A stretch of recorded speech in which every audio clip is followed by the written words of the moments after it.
நம்ம Ashwin sweets and ஸ்நாக்ஸை ஆஸ்திரேலியாவுக்கு export பண்றதுக்கு காண்டாக்ட் பண்ணுங்க 7373755163.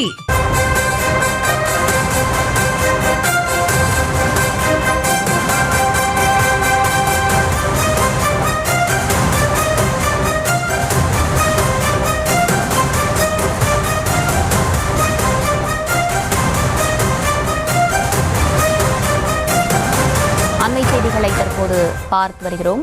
டாஸ்மாக் முறைகேட்டு வழக்கில் முன்னாள் அமைச்சர் செந்தில் பாலாஜி முன் ஜாமீன் மனு அளித்திருக்கக்கூடிய அண்மை செய்திகளை பார்த்து வருகிறோம்.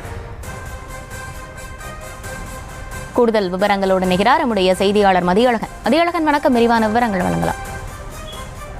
கடந்த திமுக ஆட்சியில் டாஸ்மாக் மதுபான கொள்முதல், டெண்டர் முறைகேடு, சட்டவிரோதமாக பார் நடத்தியது, டாஸ்மாகில் அதிக விலைக்கு மதுபானங்கள் விற்பனை செய்தது உள்ளிட்ட குற்ற செயல்களில் ஈடுபட்டதாகவும் இதன் மூலம் பல கோடி ரூபாய் ஊழல் செய்ததாக தமிழக அரசின் லஞ்ச ஒழிப்புத்துறை கடந்த 28ஆம் தேதி வழக்கு பதிவு செய்தது.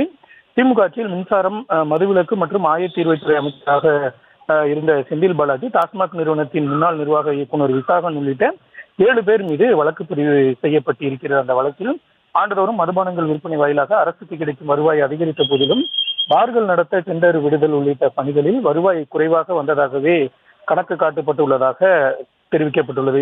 45 கிடங்குகளுக்கான போக்குவரத்து டெண்டர் நடைமுறையில் முறைகேடு நடந்துள்ளதாகவும் பழைய மற்றும் பயன்படுத்தப்பட்ட பாட்டில்களை சேகரித்து மதுபான ஆலைகளுக்கு வழங்குவதில் 143 கோடி ரூபாய் முறைகேடாக கையாளப்பட்டுள்ளதாகவும் தெரிவிக்கப்பட்டுள்ளது.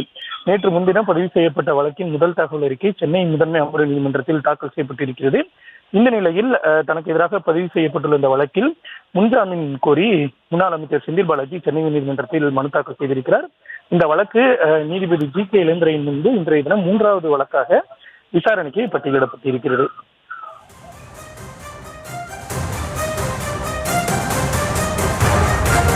விவரங்களுக்கு நன்றி மதியழகன். நம்ம அஸ்வின் ஸ்வீட்ஸ் அண்ட் ஸ்நாக்ஸை ஆஸ்திரேலியாவுக்கு எக்ஸ்போர்ட் பண்றதுக்கு காண்டாக்ட் பண்ணுங்க 7373755163.